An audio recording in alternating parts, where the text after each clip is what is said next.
जय हिंद, जय भारत। मैं दिनेश चंद शाही। आज बहुत इम्पोर्टेंट टॉपिक में बात करने वाला हूँ। हमारा ऑफिशियल सीक्रेट एक्ट 1923। इसमें जितने भी हमारे नागरिक हैं हिंदुस्तान में रहने वाले और बाहर, ये इन सभी लोगों पे लागू होता है। इसमें यदि कोई डॉक्यूमेंट या कोई इन्फॉर्मेशन आप दुश्मन देश को देते हैं तो आपके ऊपर देशद्रोह का मामला दर्ज किया जाएगा। जितने भी गवर्नमेंट जॉब हैं, आर्म फोर्सेस हैं, इनसे तो एवरी ईयर इनसे एक साइन कराया जाता है कि मैं इस ऑफिशियल सीक्रेट 1923 को बहुत अच्छी तरह समझता हूं और मैं इस तरह की कोई गतिविधियों में लिप्त नहीं हूँगा। बट आम नागरिकों को इसकी ज़्यादा जानकारी नहीं होती है, जिससे दुश्मन देश इसका बड़ा फ़ायदा उठाता है। अभी आपने देखा होगा ज्योति मल्होत्रा, जो कि स्पेनिश केस में पकड़ी गई है। इसके साथ साथ 6 लोग और भी शामिल हैं जो देश के अलग अलग राज्यों से पकड़े गए हैं। इसीलिए एक बहुत ही इम्पोर्टेंट टॉपिक हो जाता है। दोस्तों, स्पेनिश बनाने के लिए 3W का इस्तेमाल होता है। Number 1, women. इसमें आदमी को हनी ट्रैप में फंसाया जाता है। एक जाल होता है और लेडीज़ आगे आके बड़े प्यार से पहले मित्रता करती है और उसके बाद उसको हनी ट्रैप में फंसती है। आज ज़रूरी नहीं है कि लेडीज़ ही आएगी, आज आदमी भी औरत को हनी ट्रैप में फंसाता है। फिर आता है वेल्थ। इसमें उसको पैसे का लालच दिया जाता है। पैसे के लालच देके और अपना काम करवाया जाता है। थर्ड आता है वाइन। वाइन में हर एक चीज़ होता है। इसमें नशा की कोई भी चीज़ होगी। जनरली जब आप पहली मुलाकात करते हैं, मेरे को आपसे कुछ बात करनी है तो मैं क्या करूँगा, आपके पास जाऊँगा, सर आपके पास माचिस है, लाइटर है, और वहीं से मैं अपनी वार्तालाप आगे चालू कर दूँगा। या कहीं पे हम पब में मिल रहे हैं, वहाँ उसको फ्री ड्रिंक करके और वहाँ से हम अपनी वार्ता चालू कर लेते हैं। तो इसलिए दोस्तों, ये 3W बिल्कुल याद रखना आप।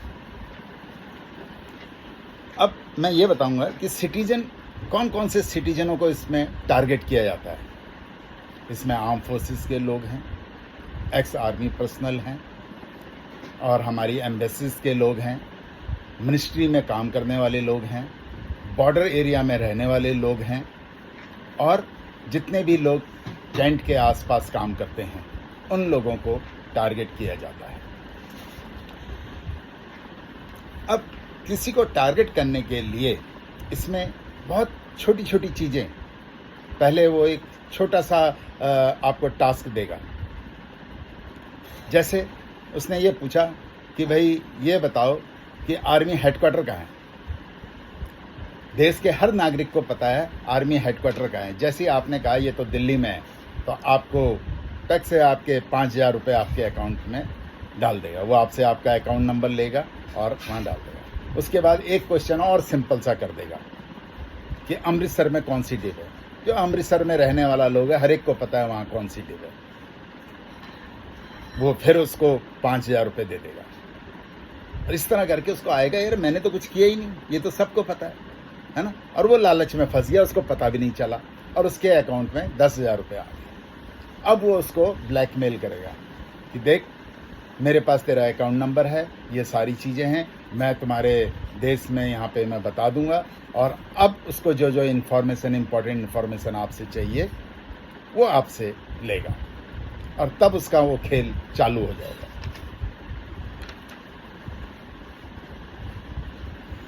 दोस्तों, ख़ास तौर से मैं बताना चाहूँगा जो अभी रिटायर्ड हो के आर्मी पर्सनल आते हैं या वो आर्मी ऑफिसर्स हैं, हम आते ही naukri.com में अपना रिज्यूम डालते हैं, तो नेचुरली उसमें हम बताएंगे कि भाई हमने आर्मी में सेवाएं दी हैं।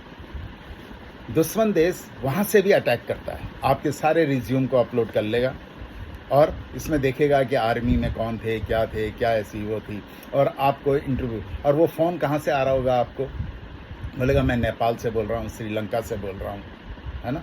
और फिर आपको वो लालच देगा कि अच्छा आप इंटरव्यू के लिए क्या नेपाल आ सकते हैं, हम आपको इतनी सैलरी देंगे। आपको एकदम किसी ने बोल दिया कि भाई मैं आपको 1 लाख 2 लाख रुपए दूंगा, तो आप एकदम रेडी हो जाते हैं, है ना। आप वहाँ जाएंगे आपको जब इंटरव्यू के लिए जाएंगे आपसे कुछ क्वेश्चन करे जाएंगे जो आपको ऐसा लगेगा कि ये तो कुछ भी नहीं है, मतलब है ही नहीं है और आपको पता नहीं आपकी वीडियो बन रही है।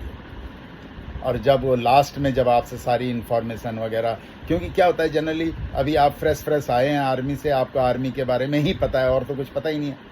अच्छा है, आप बताइए आप कहाँ रहे हैं, तो आप जोश में आके बता देंगे मैं तो फलाना जगह रहा। अच्छा, उसमें कौन सी कोर थी, वहाँ पे कौन सा डेट था, कहाँ पे ये क्या था, तो वहाँ आप सारे, अच्छा आप काम कैसे करते थे, है ना, आप अपनी दिन का दिनचर्या बताइए।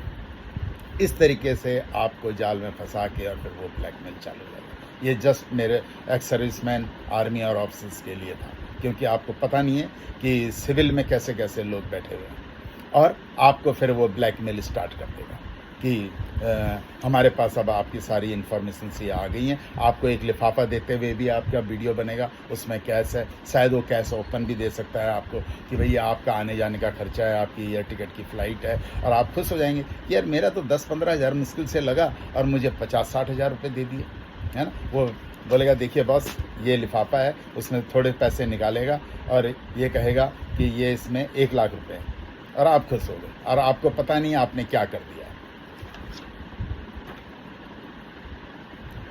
ऐसे हालात में अब यही नहीं है कि भाई आप तो उसके जाल में फंसे ही फंसे।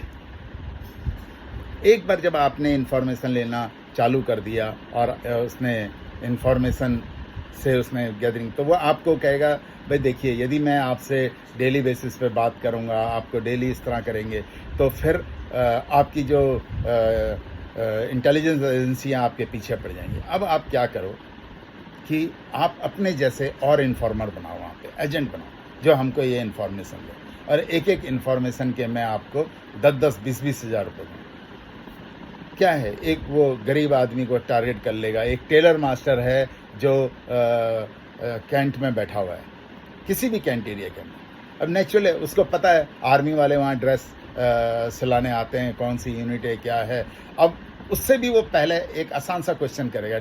अब एक टेलर मास्टर को बनाया तो वो क्या कहेगा, यार वहाँ पे ना यार कोई सरदारों की रेजिमेंट थी वहाँ पे, कौन, अब उसको पता है ओके सर पंजाब, वहाँ तो पंजाब रेजिमेंट थी और इधर सिखलाई भी थी।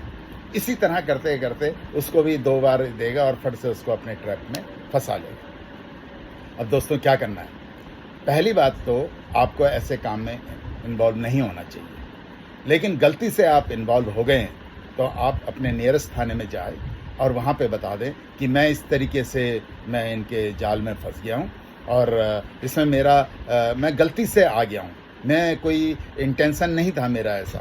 तो यकीन मानिए मेरा कि जब आप खुद जाएंगे तो आपके ऊपर कुछ नहीं होगा, आपको यस इंटेलिजेंस एजेंसी आएंगी, आपसे बात करेंगी और आपको छोड़ दिया जाएगा। यदि इंटेलिजेंस एजेंसी ने आपको पकड़ा तो आप नहीं छूट पाएंगे, आप बहुत लंबे गए। क्या होता है जब कोई चोरी है, मर्डर केस है, वहाँ जमानत मिल जाती है, इस केस में जमानत नहीं मिलती, यहाँ पे देशद्रोह का इल्ज़ाम लगता है। मेरा आप सबसे निवेदन है, ये जनहित में मैंने बनाया है जागरूक करने के लिए, इसको ज़्यादा से ज़्यादा शेयर करें ताकि हर व्यक्ति तक ये बात वहाँ पहुँचे। धन्यवाद। जय हिंद, जय भारत।